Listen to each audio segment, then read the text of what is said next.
Hello friends, in previous video we covered the introduction of knuckle joint, the applications of knuckle joint, the construction of knuckle joint, various diagrams, sectional view, 3D diagram, also force balance of knuckle joint, notations of knuckle joint, and then various strength equations of knuckle joint. So in this video I am going to cover the design procedure of knuckle joint. What is the design procedure of knuckle joint? So let us see one by one. So this is the knuckle joint, and we are going to see how to find out or how to determine these various dimensions of knuckle joint, various dimensions of these components of knuckle joint. It is diameter of rod D, enlarged dimension D1, thickness of each eye of fork, that is A, thickness of eye end, that is B, then diameter of knuckle pin small d, then diameter of knuckle pin head, that is D1, and outer diameter of eye, that is D0. So how to find out all these dimensions? Let us see one by one. So we know that the first step in design of any component is selection of material. Selection of material. Selection of material.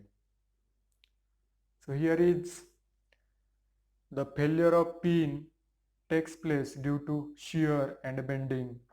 Failure of rod will takes place due to tension or tensile failure of rod takes place. Then shear failure of fork eye is there. Due to that, strength is a criteria for selection of material. So we require high tensile strength. So for that, use plain carbon steel for all components of knuckle joint. So for rod, for each rod, for fork, eye, and knuckle pin, use plain carbon steel. Plain carbon steel. Medium plain carbon steel. So I will use 30C8 or 40C8 as a material for rod, fork, eye and pin. Now the second step in the design of any component is selection of factor of safety. Selection of factor of safety. Here in knuckle joint, at various sections, stress concentration is there due to abrupt changes in cross section or irregularities or steps are there, abrupt change is there, hole is there. So there is stress concentration. So to account for that stress concentration, use higher factor of safety. So for rods, for all the components in knuckle joint, use higher factor of safety. So I will use factor of safety as 5. Now the third step in the design of any machine component is to determine permissible stresses or allowable stresses.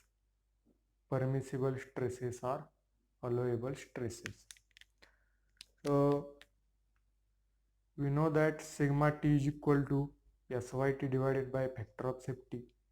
Then sigma c is equal to SYC, that is yield strength in compression, divided by factor of safety, which is equal to 2SYT divided by factor of safety, and tau is equal to SSY divided by factor of safety, that is equal to 0.5 SYT divided by factor of safety.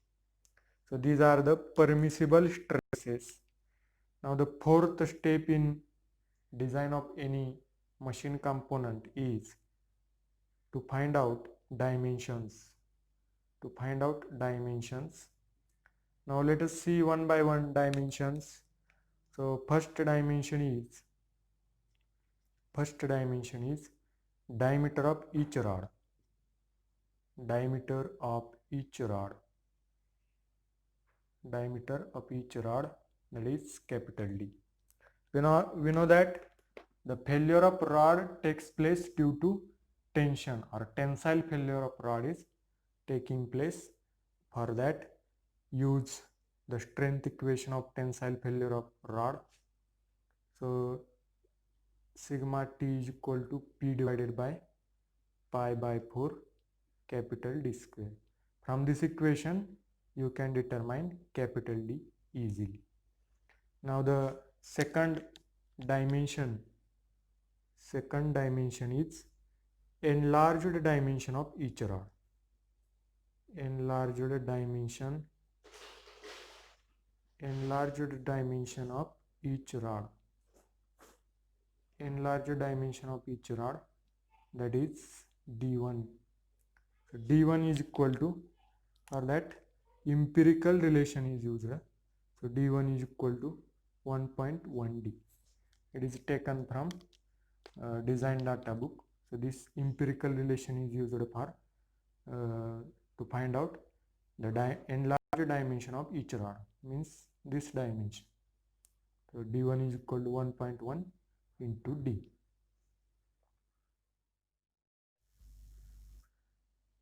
Now the next dimension is this dimensions A and this is B. So third dimension, dimensions A and B. Dimensions A and B. So for that also empirical relation is used. Dimension A and B. So empirical relations for A and B are A is equal to 0.75 capital D and B is equal to 1.25 capital D. So these empirical relations are used to find out A and B.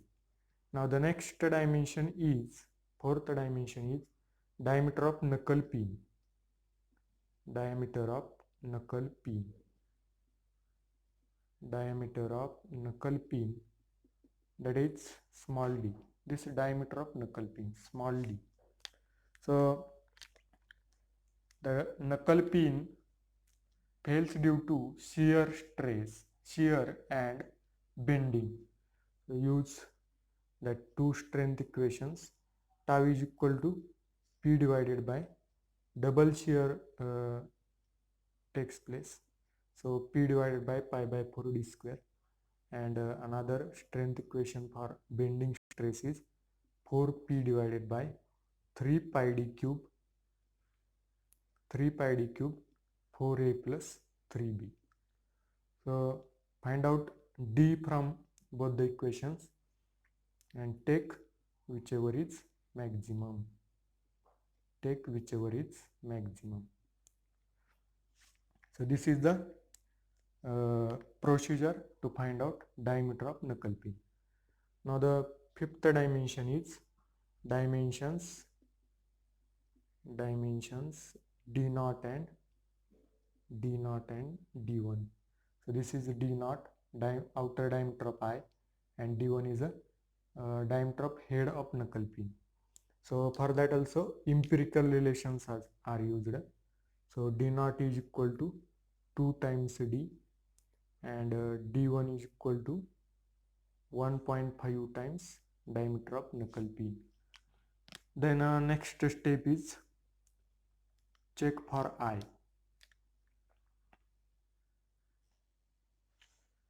All dimensions are over.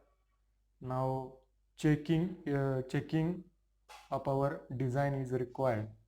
So we have to check whether our design is safe or unsafe. So sixth step is check for eye. Check whether the eye is shape or not. So for that, use three strength equations.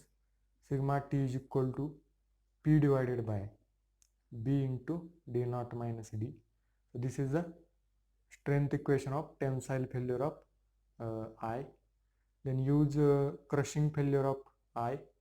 Use strength equation of crushing failure of I, that is sigma c is equal to P divided by BD, and shear failure of I, tau is equal to P divided by B into D naught minus D. So find out all these three values of stresses and compare with permissible stresses. If these values becomes less than permissible stresses, then the design will be safe, and if these values uh, becomes greater than permissible stresses, then the design will be unsafe. Now the seventh step is check for fork. Check for fork. So check whether fork is safe or not. Check for fork. Use strength equations of fork. Sigma t, that is tensile failure of fork. Sigma t is equal to P divided by 2a D naught minus D. Then crushing failure of fork is sigma c is equal to P divided by 2AD, and shear failure of fork is tau is equal to P divided by 2A D naught minus D. So find out all these three values. If these three values will becomes less than permissible stresses, then the design will be safe. If this value becomes greater than permissible stresses, then the design will be unsafe. So this is the, and the next step is dimensional sketch. Fifth step is dimension sketch. Dimensional sketch. So draw the sketch below this point, and write down, draw the dimensional sketch. The dimensions we have seen in the before that step. So all the dimensions you have determined. Use that dimension and draw the sketch, and indicate all the dimensions in the diagram. So this is the overall design procedure of knuckle joint. So in the next video I will solve one design problem for knuckle joint. So to get that video, you should subscribe my channel and enjoy learning. Thank you very much.